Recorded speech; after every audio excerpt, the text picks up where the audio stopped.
At this point, Jeremy, here as we sit on May 24th, do you see any value outside of the Yankees to win the AL East? The Orioles would be the only other one.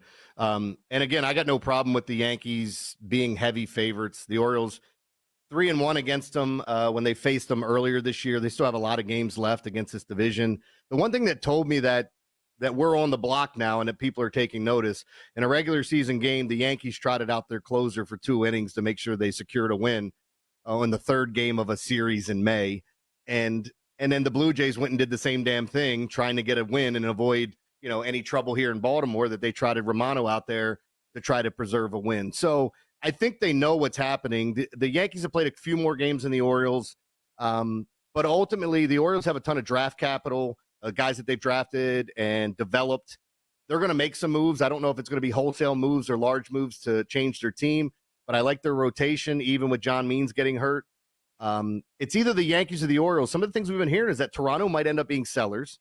If you watch the Rays, the one thing about the Rays this year is that their pitching's nowhere near as good as it has been in years past. Their hitting lineup has always been a little questionable. It seems like they've come through in the stretch, but a lot of that's been because their pitching keeps them in games, and then they eventually come around. There's just something amiss about them, and I don't know if it's the Wander Franco stuff, injuries that have happened to the pitching staff. And lastly, I think the Red Sox have been a pleasant surprise. If you're a Red Sox fan, their pitching's been great. Their lineup's a little dreadful. The bottom of that lineup's just awful. But I think this is a 2-horse race. That's it. I agree. I've said it all along, Jeremy. Like, the Blue Jays remind me of the Phoenix Suns. It's like they have this top end talent. It just doesn't look like they have any fun playing with each other. It just looks like it's a struggle for them. I also think they need to get rid of their manager, Schneider. I don't think he's any good. Tampa Bay, obviously, we're not used to seeing them struggle like this. Usually at this point, they're like 10 games above 500. You have a feeling they'll probably be battling for a wild card spot at some point. And then Boston, to your point, the pitching we all thought was going to be the downfall of this team. It's actually been a strength. Cutter Crawford's been awesome this year. He's on the mound for them tonight. But I agree. I think it's a 2-horse race. The reason I do like the Yankees, though, is just because the Orioles' schedule in June is an absolute beast. They play so many good teams, and they only have one off day the entire month. So even though we know they have great depth in their pitching staff, in their lineup, they have all these prospects.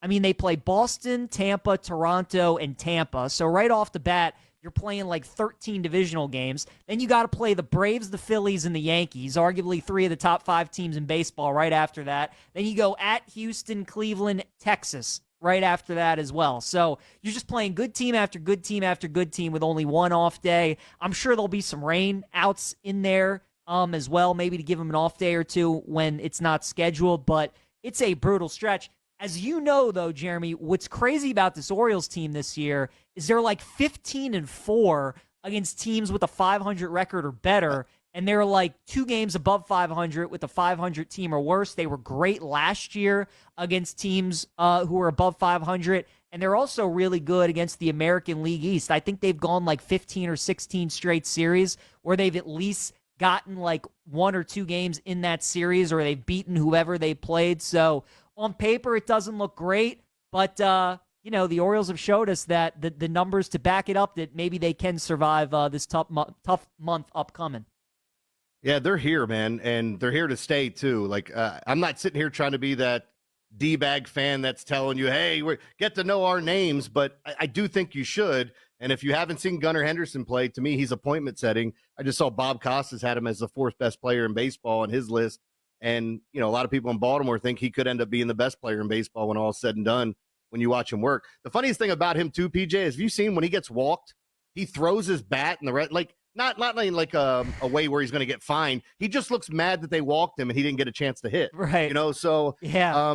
But this team is so good. And then if you start looking at AAA, and I know most people don't care about that, I think they have 5 guys in the top 10 in home runs in AAA on their AAA team. It's absurd. Heston Kjerstad got sent down.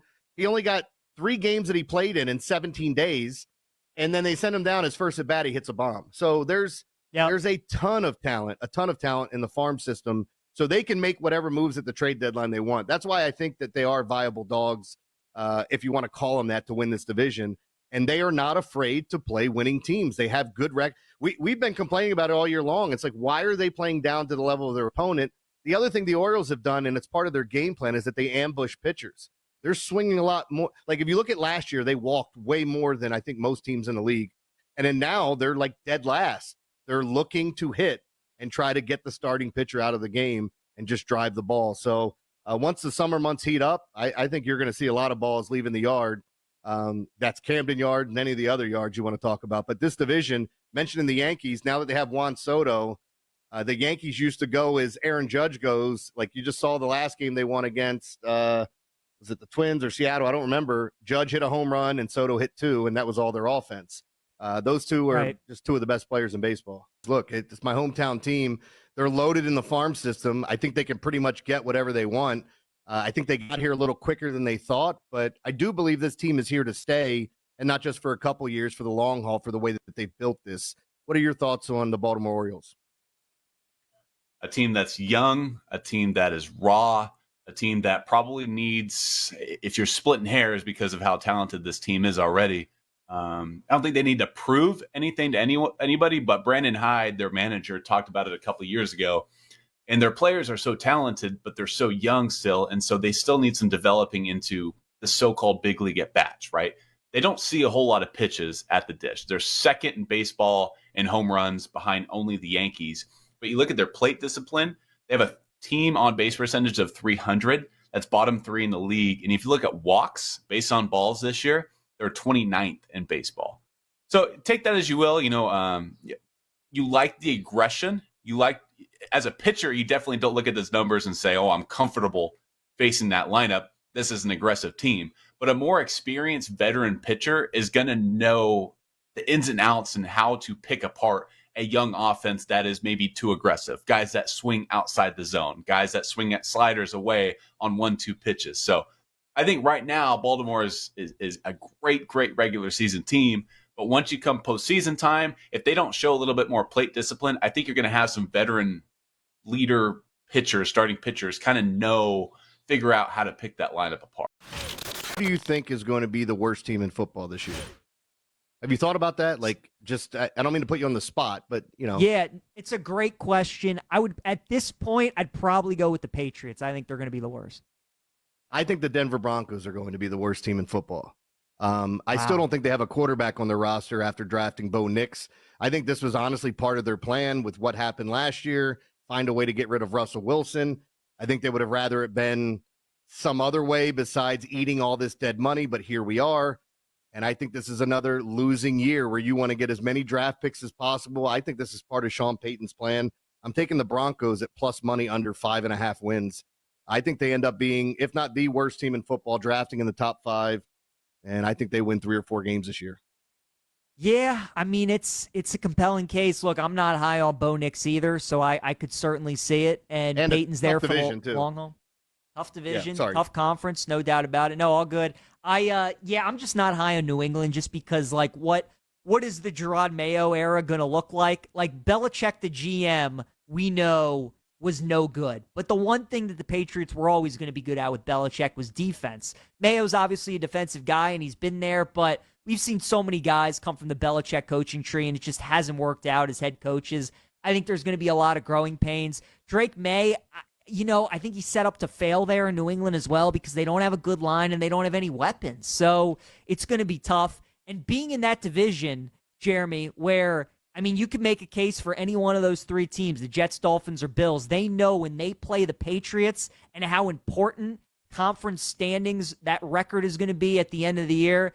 Got to win those 2 games against New England. So I think those 3 teams, they know how important those 2 games are against New England. Everybody else knows that when you play the Patriots, you got to beat them.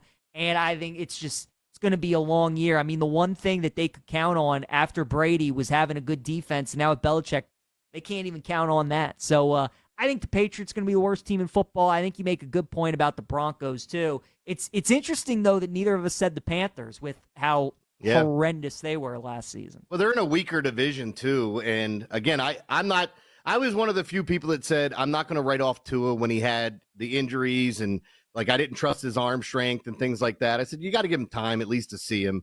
And the same thing with Bryce. That's what I'm going to do with Carolina.